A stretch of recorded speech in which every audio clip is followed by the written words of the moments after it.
Hey there, I'm Rachael Evans from the Workshop Whisperer, and we help auto repair shop owners just like you to achieve business success.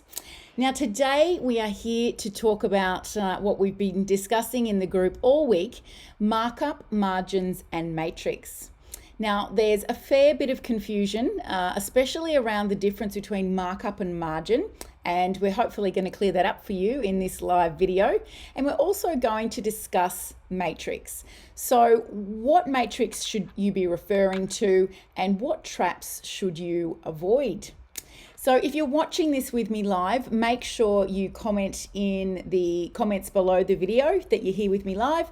And if you're watching the replay, make sure you let me know that as well. All right, first of all, let's talk about markup and margins. So they're used interchangeably. We hear it all the time. Oh, I got this margin, or I marked up by this much. And often the person saying it is actually mixing up the two terms. So we're going to clear that up for you today. So when we're talking about markup, we're actually talking about revenue. So it's actually the percentage of the revenue that you were able to achieve on the sale of your particular product or service. When we're talking about margin, it's the profit that you achieved on that particular product or service. So markup is about revenue, margin is about profit, specifically gross profit. So I'm going to flick over here to this little diagram because it goes a little bit further to help us explain the difference between the two. So you can see on the left-hand side there, we've got markup. So markup is the gross profit in dollars. So the amount of money that you made in dollars over and above the cost price of that thing you just sold.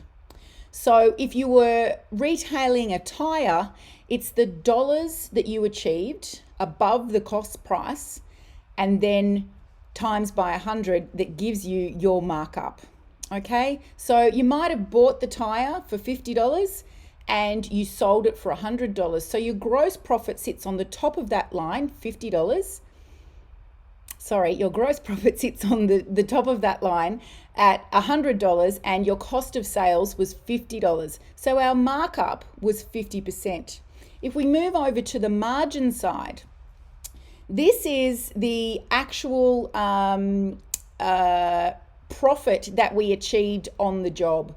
So here we're looking for the gross profit, so the amount of money that we achieved, but we're dividing it back into the sales, so not the cost of sales. So this is how we achieve our margin. Now, it's obviously very easy to understand why the confusion is there in the first place. As technicians and business owners, you weren't necessarily given the financial training or understanding that would make this so much simpler when you were doing your apprenticeships or even when you took over the business. And if you were mentored by someone and you took over that business, and the person you were taking over from didn't have a solid understanding of this, then what was passed on to you probably wasn't very clear. But it's super important for you to be able to make this distinction because what we're basically trying to do here is ensure that when you're looking at your numbers, that you've got a solid foundation. So here we are, we're looking for our best indicators of whether or not by the time we get to look at our financial reports that we are actually going to achieve a profit. So when we're talking about markup, we're looking to mark things up as high as we can without pricing ourselves out of the market. When it comes to margin, there's a profit level, a baseline that we're looking to maintain. And the reason that we're looking to maintain a baseline is because we've actually got a profit benchmark, a gross profit benchmark that you should be following. And that gross profit benchmark is between 48 and 52% gross profit on the thing you're selling. So overall, when we look at your profit and loss and you do your calculations, we want to see that there is a minimum range there between 48% and 52% gross profit. If you are over and above that, then you are obviously doing well. So let's aim for that. So we don't want to go below that range. If you do, you don't actually have enough money to go on and fund the rest of your business, because all your operating expenses have got to be funded by gross profit. So it's really important to keep that in mind. Some other simple things to keep in mind is that when it comes to markup, you need to achieve a 100% markup in order to achieve a 50% profit margin. So something else to keep in mind there.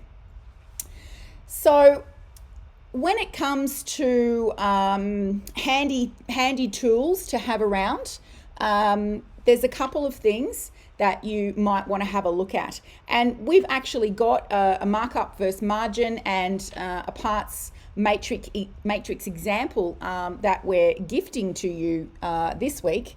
But other things that you could just keep close at hand for your service advisor or for whoever is doing the pricing is simple little tables like this. So that if someone isn't triggered automatically when they're pricing something to look at the margin that will be achieved if they price it a certain way, something like this can actually trigger them to go, oh, hang on a sec, I haven't even checked.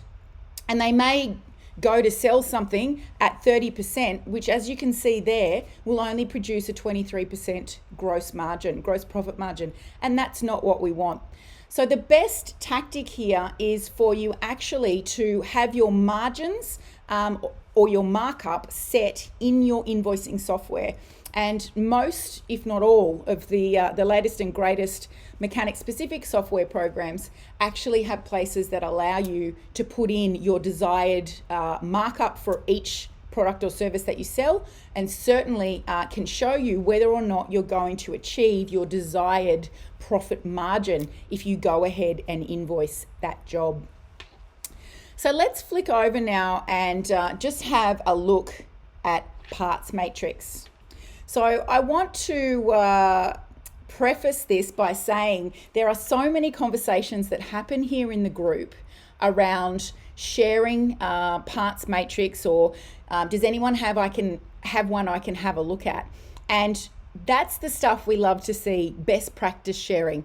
But what you've got to keep in mind is that the person that you're receiving it from may have just Googled something online, and it may be a less than optimal parts matrix and one that is not going to help you achieve that minimum gross profit benchmark. So you've always got to check the source.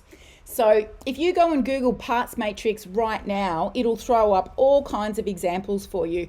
And I noticed the ones at the top of the Google search are generally ones that are for heavy trucking or other things that might not necessarily be directly appropriate for you if you're in light vehicle repair, or indeed doing any other kind of repair except for heavy trucking, for instance. So you've got to be careful. Many of them are good at the low end, but then they taper right off to next to nothing when you're selling something that is over $1,000 in value. So you shouldn't be afraid here. The more expensive the cost price is for the part that you're selling, you should not be afraid to remember that you've got a gross profit margin that you're trying to achieve here. So sure, you might be priced out of the market if you go and put 52% on a second-hand engine, but what you've got to look at is that job overall. And if you're not going to achieve somewhere between 48% and 52% on the engine, how will you ensure on the other items on the invoice that you will be able to mark up sufficiently so that the invoice overall achieves that desired margin? Okay, so this is one of the better examples of a matrix. You should definitely look at a couple and definitely don't use one that is, already back at 10 or 15% once you go over $1,000. That is not appropriate, and it is not going to help you get the desired profit margin that you need. So I hope you found this live video useful. It's important to remember that there is a big difference between markup and margin. One is talking about revenue. The other one is talking about profit, specifically gross profit. In order to achieve a 50% gross profit margin, you need to mark something up by 100%. So it's important that you understand the difference. And with Matrix, don't just Google and download the first thing you see on the internet. You've got to make sure that any matrix that you're working with will help you identify how you can hit the gross profit benchmark, which for a profitable independent shop is between 48 and 52%. Anything more than that, and you are doing really well. So we obviously want you to be doing really well, but these are our minimum benchmarks. So don't invoice any job until you understand what the profit margin is for the invoice in total.